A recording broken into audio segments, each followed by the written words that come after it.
Bonjour à tous, dans cette vidéo, on va apprendre à déterminer les limites aux bornes du domaine de définition d'une fonction rationnelle. Et ceci à travers un exemple. Alors, je vous rappelle qu'une fonction rationnelle, qu'est-ce que c'est? C'est un quotient de deux polynômes. Il y a une barre de fraction, en haut un polynôme de n'importe quel degré, en bas un polynôme de n'importe quel degré. On définit de cette façon une fonction rationnelle. Alors, quand on a une fonction rationnelle, dans un premier temps, ce qui est important, c'est de savoir l'étudier, c'est-à-dire, 1, trouver son domaine de définition. Je vous rappelle que le domaine de définition d'une fonction rationnelle, comment on le trouve? Eh bien, on va rechercher là où les valeurs interdites, c'est-à-dire qu'on va aller regarder le dénominateur, on va regarder quand est-ce qu'il s'annule, ce dénominateur, et puis on va isoler toutes les valeurs qui annuleraient le dénominateur et les retirer du domaine de définition de base qui est R. C'est pour ça qu'ici, le domaine de définition de cette fonction, c'est R privé de 2, parce que 2, c'est la valeur interdite, celle qui annule le dénominateur. Autrement dit, ce domaine peut s'écrire moins l'infini 2, union 2 plus l'infini, avec 2 ouvert, bien sûr, pour ne pas prendre en compte cette valeur interdite. Alors, avec un tel domaine de définition, eh bien, on se rend compte qu'il y a des zones qui vont être intéressantes pour les calculs de limite. Ce sont les bornes, c'est-à-dire moins l'infini, plus l'infini, et puis en 2 aussi. En plein milieu, il se passe quelque chose. D'ailleurs, si je trace la courbe sur ma calculatrice, par exemple, eh bien, j'obtiens quelque chose qui ressemble à ça. Donc, il vous fait peut-être penser un peu à la fonction inverse, mais un petit peu décalée. Donc là, qu'est-ce que j'ai ici comme valeur ici en x? J'ai 2, justement, et on sent qu'en 2, il se passe quelque chose d'étrange, un petit peu. Si j'étudie complètement la fonction, c'est-à-dire si je la dérive, calcul de la dérivée, puis si j'étudie son signe, eh ben, je peux en déduire le tableau de variation. Et le tableau de variation, le voici. Alors, je vous passe toutes les étapes, mais on obtient ceci, ce qui est en cohérence, bien sûr, avec le tracé de la courbe. Une fonction qui est décroissante, strictement décroissante sur moins l'infini 2, et puis strictement décroissante sur 2 plus l'infini. Et en plein milieu, il y a une double barre qui correspond à la valeur interdite. Alors, le problème, c'est qu'ici, quand on a étudié la fonction, avec la dérivée, etc., on ne peut rien calculer pour l'instant, parce que ce ne sont pas des images ici. Là, ce n'est pas une image. Là non plus, ce n'est pas dans le domaine de définition, là non plus, là non plus.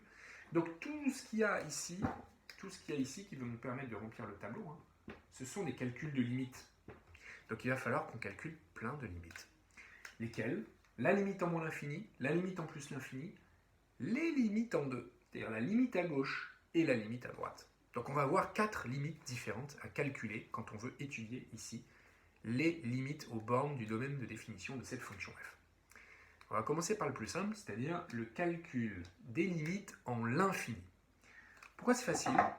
Je vais d'abord écrire, calcul des limites en infini, limite en plus et en moins l'infini.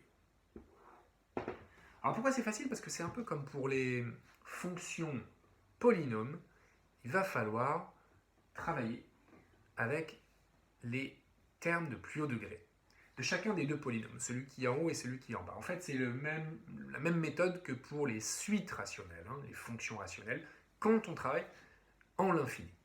Alors, c'est-à-dire, qu'est-ce qu'on fait?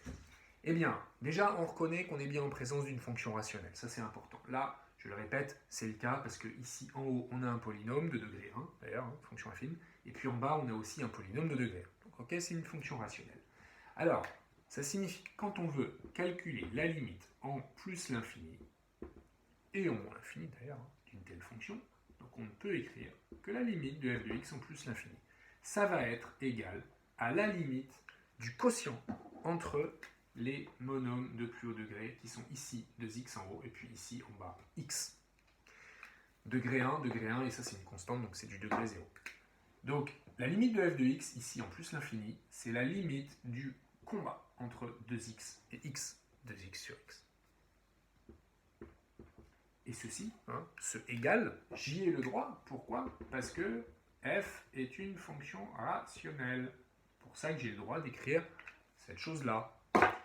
2x sur x, ça fait quoi? Ça fait 2. La limite de 2, c'est 2.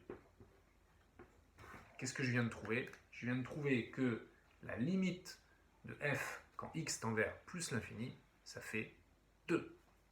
Alors je remplis mon tableau. 2. Qu'est-ce qui se passe quand x tend vers moins l'infini maintenant?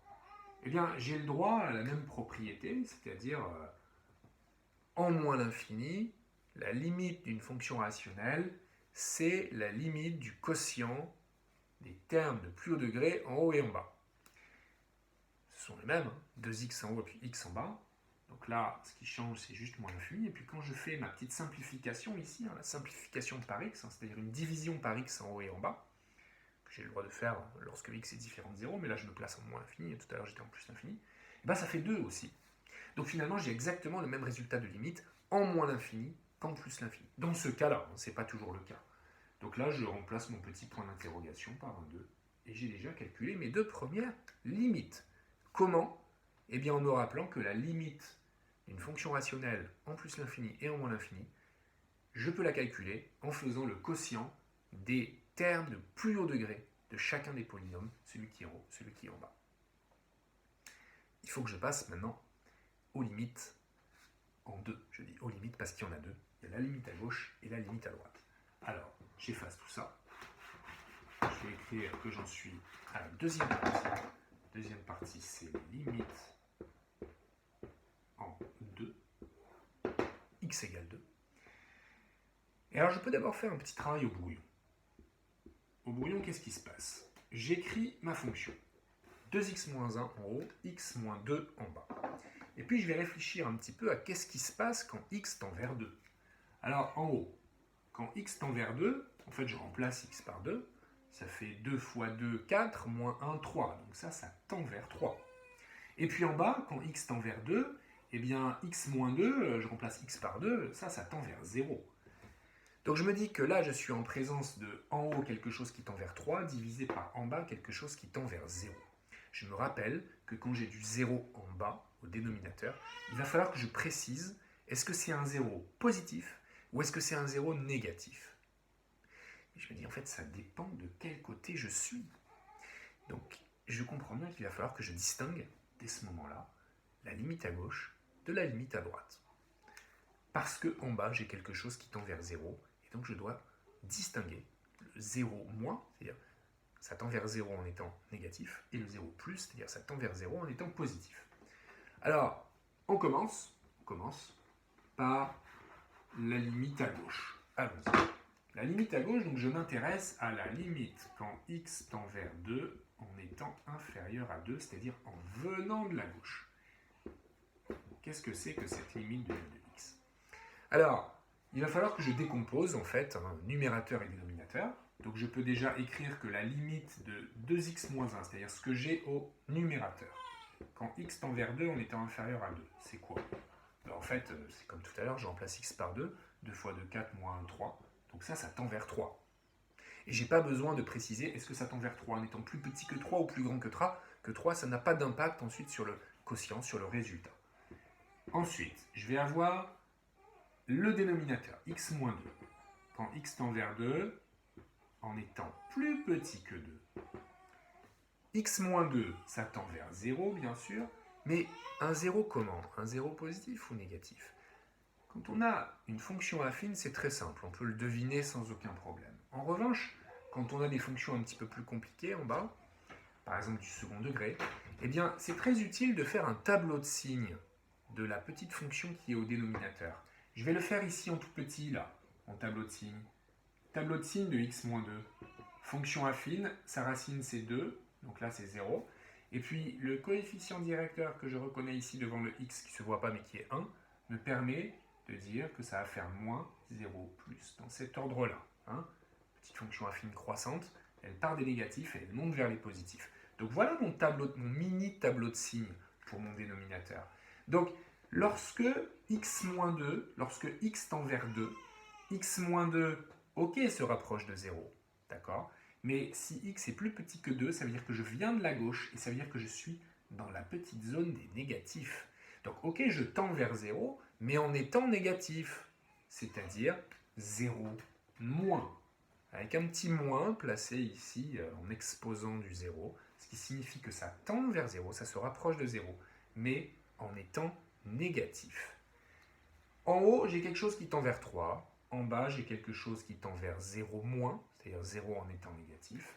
Donc je peux construire mon quotient et écrire que par quotient, la limite de f de x quand x tend vers 2 en étant inférieur à 2, c'est-à-dire la limite à gauche en 2. Voilà, j'ai besoin de mes petits tableaux d'opérations sur les limites, mais c'est assez intuitif.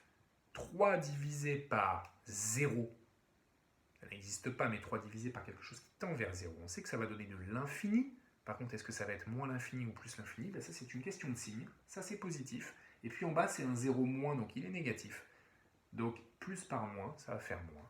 Ça va me donner du moins l'infini. Et donc, j'ai calculé ma première limite en 2 à gauche. Ça me donne moins l'infini. Je suis rassuré parce que ce moins l'infini est cohérent avec mon tableau de variation. Si j'avais trouvé plus l'infini, ça aurait été très bizarre. Je pars de 2, je descends vers plus l'infini, donc ça n'a pas de sens. Là, je pars de 2, je descends vers moins l'infini. Ok, je suis rassuré. Et puis, je suis rassuré aussi quand je vois l'allure de la courbe, parce que je comprends qu'ici, ça va plonger vers moins l'infini. Comment on a fait? Eh bien, on a travaillé donc en calculant la limite de ce qu'il y avait en haut, en calculant la limite de ce qu'il y avait en bas, en n'oubliant pas de préciser que c'était un zéro négatif. Et puis, on a travaillé par quotient. On a fait le quotient des deux. Et puis, on sait qu'une constante divisée par quelque chose qui tend vers 0, ça va tendre vers l'infini. Est-ce que c'est plus? Est-ce que c'est moins? Ça dépend du signe, finalement, du quotient entre les deux signes qui sont ici. Un positif divisé par un négatif, ça donne un négatif. Qu'est-ce qui se passe ici pour la limite à droite? Eh bien, c'est très similaire. La limite à droite, déjà, on va changer ça. On se pose la question, quelle est la limite quand x tend vers 2, x étant strictement supérieur à 2? Même chose, on a besoin de travailler sur la limite du numérateur. C'est 3. Même quand on vient de la droite, ça tend quand même vers 3, ça ne change pas. Et puis là, quand on vient de la droite, eh ben, ça ne change pas, ça tend vers 0. Par contre, ça tend vers 0, mais on vient de la droite. Donc, on vient de là, et on se rapproche de 2. Donc, on est dans la zone des positifs. Ce qui veut dire que là, ça va tendre vers 0 en étant positif, 0 plus. Voilà la limite du dénominateur quand x tend vers 2 en étant supérieur à 2. Et quand je fais maintenant le quotient des deux, 3 divisé par 0 plus, quelque chose qui tend vers 3 divisé par quelque chose qui tend vers 0 en étant positif, ça me donne du plus l'infini quand x tend vers 2 en venant de la droite, c'est-à-dire x étant strictement supérieur à 2. Et donc je peux remplir ici ma petite limite, c'est plus l'infini. Et là aussi c'est parfaitement cohérent avec mon tableau, je suis rassuré. Alors j'ai réussi à calculer 4 limites. J'ai placé ces limites dans le tableau de variation qui est désormais parfaitement complété. On dit que j'ai dressé le tableau de variation complètement, en incluant les limites. Et puis on va maintenant faire un tout petit travail de recherche des asymptotes grâce aux limites qu'on a calculées. Alors, des asymptotes, rappelez-vous, il y en a de deux types. Il y a les asymptotes horizontales et les asymptotes verticales. Alors ici, on peut se douter où est-ce qu'elles sont les verticales, où est-ce qu'elles sont les horizontales. Rien qu'en lisant le tableau, on peut y arriver aussi. Quand on travaille sur des limites en l'infini, c'est-à-dire en plus l'infini et en moins l'infini, on va vérifier si les limites sont des constantes, des nombres réels, et pas des infinis. Ici, la limite en plus l'infini, c'est 2. Qu'est-ce que ça signifie? Je vais l'écrire d'ailleurs. J'efface tout ça. C'est une lecture du tableau, mais on l'avait écrit explicitement tout à l'heure. Comme la limite de f de x quand x tend vers plus l'infini est égale à 2, alors la droite d'équation y égale 2 est asymptote à la courbe CF. Pourquoi? Parce que la limite en plus l'infini, ça me donne quelque chose de fini. Infini, fini, alors asymptote. Qu'est-ce qui se passe en moins l'infini? Ça tend aussi vers 2. Donc finalement, cette droite d'équation y égale 2, elle est doublement asymptote, parce qu'elle est asymptote à la courbe au voisinage de plus l'infini. D'ailleurs, je vais le tracer, ça c'est intéressant. Voilà l'asymptote. C'est la droite d'équation y égale 2. C'est pas très bien tracé, mais vous comprenez ce qui se passe. C'est-à-dire que cette courbe en noir va venir épouser la droite sans jamais la toucher. Au voisinage de plus l'infini et aussi au voisinage de moins l'infini, parce que la limite en moins l'infini, ça fait aussi 2.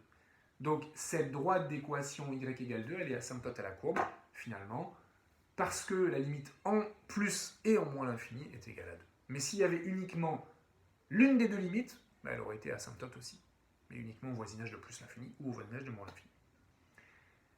C'est une asymptote, j'aurais pu préciser, je vais l'écrire tout de suite, horizontale bien sûr. Hein. Quand les limites en l'infini sont égales à des choses finies, ce sont des asymptotes horizontales. Il y a aussi une asymptote verticale ici. Pourquoi? Eh bien parce qu'on a trouvé que la limite de f de x quand x tend vers 2, en x étant inférieur à 2, ça donnait du moins l'infini. Alors là on a quelque chose de fini, et là on a quelque chose d'infini.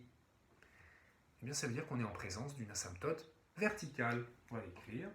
Donc la droite, alors cette fois-ci, attention, son équation, ce n'est pas une équation de type y égale, c'est une équation de type x égale. X égale 2.